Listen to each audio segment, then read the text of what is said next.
देखो बेटा, physics physics 12th class, ठीक है।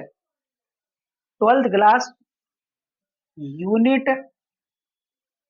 फर्स्ट, अध्याय 1, विद्युत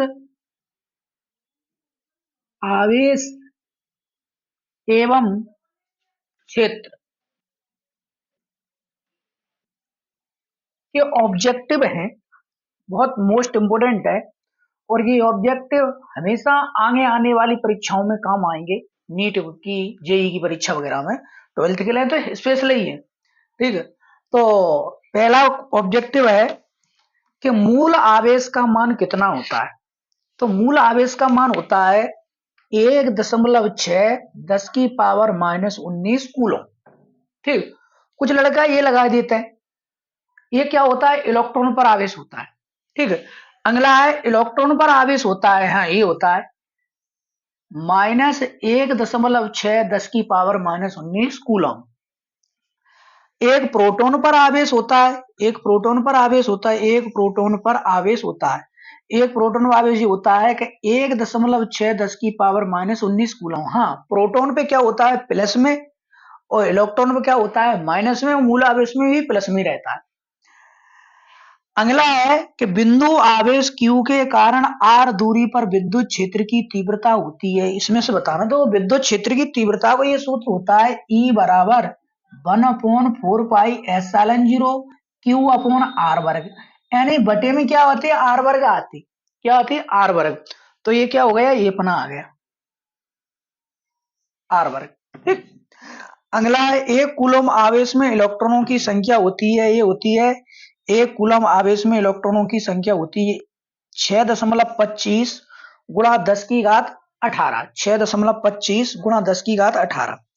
निर्वात की विद्युतशीलता एप्सिलॉन 0 का मान होता है। कभी कभी इसका मात्रक भी पूछ लेता है, तो मात्रक अपने पास ये होता है इसका, क्योंकि एफ बराबर सूत्र क्या होता है, 1/4 पाई एप्सिलॉन 0 Q1 और Q2 अपॉन क्या होता है, आर स्क्वायर। अगर एप्सिलॉन 0 यहाँ भेज दें तो क्या हो जाएगा, 1/4 पाई एप्सिलॉन 0 के स्थान पर क्या आ जाएगी, एफ, और Q1 और Q2 अपॉन क्या हो जाएगी, आर स्क्वायर। तो इसका मात्रा क्या हो जाएगा, कूलम स्क्वायर, यानी आवेश को कूलम, आवेश को कूलम क्या होगा, कूलम स्क्वायर बटे में बल को क्या आएगा, न्यूटन, और दूरी को आएगा मीटर स्क्वायर। तो इसका मान होता है 8.85 10 की घात -12। ये भी इतना ही है, लेकिन इसमें क्या है, कूलम, अकेले कूलम नहीं होता है। तो क्या होता है कि कूलम स्क्वायर बटे न्यूटन इंटू मीटर स्क्वायर। तो ये आ गया, ठीक। तो अगले और देखते हैं, ठीक है। ये 6 तक हो गए, अगले हम और बता रहे हैं।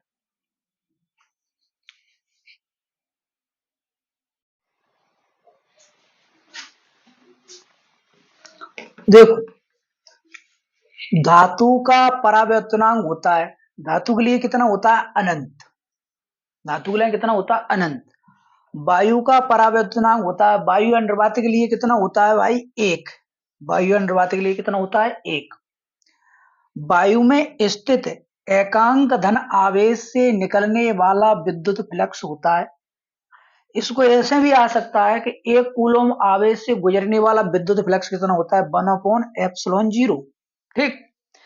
न्यूनतम आवेश होता है। अब आवेश क्या होता है, इलेक्ट्रॉनिक आवेश, और किसी में आवेश है ही नहीं है।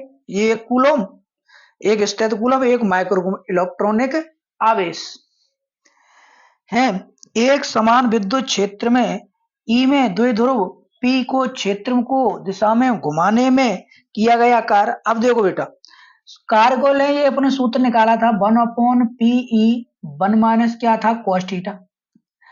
अब PE, अब 1 माइनस cos थीटा का मान कितना हो, 180। cos 180 का मान होता है -1, और माइनस माइनस +1, तो एक एक कितने जाए, 2PE हो जाएगा, ठीक है। तो कितना हो जाएगा, 2PE, एक एक 2 हो गया, 2 हो जाएगा 2PE, ठीक। अब देखो, ई तीव्रता वाले विद्युत क्षेत्र में, ई तीव्रता वाले विद्युत क्षेत्र में आवेश Q पर लगने वाला बल, ये क्या है, विद्युत क्षेत्र की तीव्रता है। क्या होते हैं कि परीक्षण आवेश पर लगने वाले बल को विद्युत क्षेत्र की तीव्रता कहते हैं। ई बराबर होता है एफ अपॉन क्यू, यानी परीक्षण आवेश पर लगने वाले बल को विद्युत क्षेत्र की तीव्रता कहते हैं। ई बराबर होता है एफ अपॉन क्यू। तो इसमें ये संख्या बन सकती है कि ई को यहां भेज दें और एफ को यहां भेज दें, यानी ये नहीं बन रही, ए भी नहीं बन रही। अब देखो तो इसमें ए बन देख ला, ए बन जाएगी। देखो क्यू को जीरो, क्यू को इधर गुणा कर देंगे तो एफ बराबर का ये क्यू ई, एफ बराबर क्यू ई, यानी ई बराबर एफ अपॉन क्यू होता है। तो ये बन गया।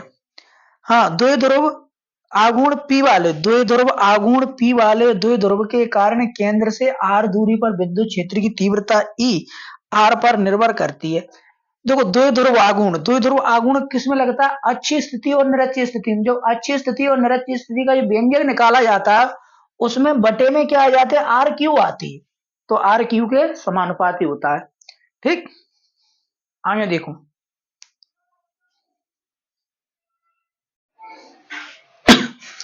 प्रश्न है, एक खोखले गोले के अंदर प्लस क्यू तथा माइनस क्यू आवेश से बना द्विध्रुव आघूर्ण रखा है, गोले से संबंधित विद्युत फ्लक्स क्या होगा? कोई एक खोखला गोला है, मान लें ये खोखला गोला है, यहां समझ लें।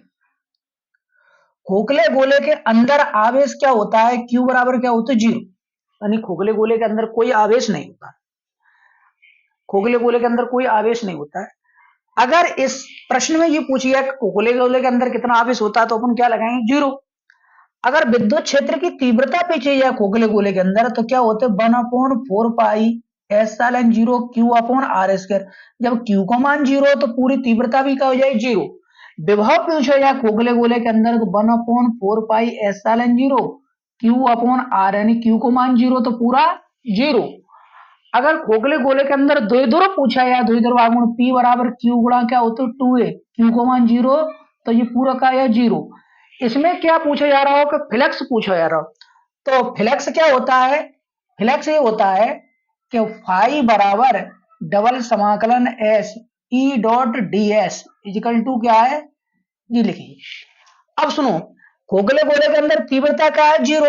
जब तीव्रता का मान जीरो हो जाएगा तो फ्लक्स भी कितना हो जाएगा? जीरो। यानी खोखले गोले के अंदर विद्युत क्षेत्र आवेश शून्य होने के कारण तीव्रता भी जीरो होती है, विभव भी जीरो होता है, फ्लक्स भी जीरो होता है, विद्युत द्विध्रुव आघूर्ण कितना होता है? जीरो।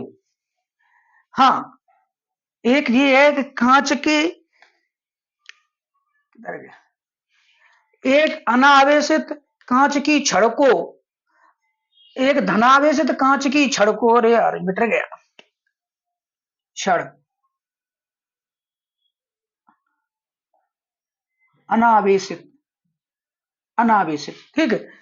एक धनावेशित कांच की छड़ को अनावेशित छड़, अनावेशित चालक से स्पर्श कराया जाता है, स्पर्श कराया जाता है, स्पर्श कराया जाता है तो छड़ का आवेश होगा, यानी छड़ का आवेश होगा, छड़ का आवेश होगा। क्या होगा? अगर मान लें यदि धनावेशित है और अनावेश से स्पर्श कराए रहे तो धना आवेश अनावेश की ओर चले जाए तो आवेश क्या हो जाएगा? इसका घट जाएगा। आवेश क्या हो जाएगा? घट जाएगा। एक धनावेशित कांच की छड़ को अनावेशित चालक के समीप लाया जा रहा है, इसमें क्या आ रहा है? समीप ले आ रहे हैं, यानी स्पर्श नहीं कराए रहे तो क्या हो जाएगा? अपरिवर्तित रहेगा, अपरिवर्तित। विद्युत द्विध्रुव आघूर्ण का मात्रक, विद्युत द्विध्रुव आघूर्ण का सूत्र क्या होता है? विद्युत द्विध्रुव आघूर्ण का सूत्र होता है P बराबर Q गुणा 2a। अब इसका मात्रक पूछ रहा है तो आवेश को मात्रक क्या होता है? कूलम, और दूरी को मात्रक क्या होता है? मीटर। तो कूलम इंटू मीटर, ठीक है, कूलम इंटू मीटर। किसी पदार्थ का प्रति एकांक आयतन विद्युत द्विध्रुव आघूर्ण कहलाता है ध्रुवण, ठीक। विद्युत क्षेत्र का ऐसा ही मात्रक क्या होता है? न्यूटन बटे कूलम। विद्युत क्षेत्र की तीव्रता E बराबर क्या होते हैं? F upon Q. परीक्षण आवेश पर लगने वाले बल को विद्युत क्षेत्र की तीव्रता कहते हैं। तो बल का मात्रक होता है न्यूटन और आवेश को मात्रक का होता है कूलम, तो न्यूटन बटे कूलम। विद्युत फ्लक्स का ऐसा ही मात्रक क्या होता है? तो विद्युत फ्लक्स ये होता है फाई बराबर डबल समाकलन ई डॉट डी एस। ये क्या है, तीव्रता है इसका न्यूटन बटे कूलम, ds का क्षेत्रफल यानी मीटर स्क्वायर, तो न्यूटन बटे coulomb into metre square, newton बटे कूलम इंटू मीटर स्क्वायर। ठीक, ओके, धन्यवाद।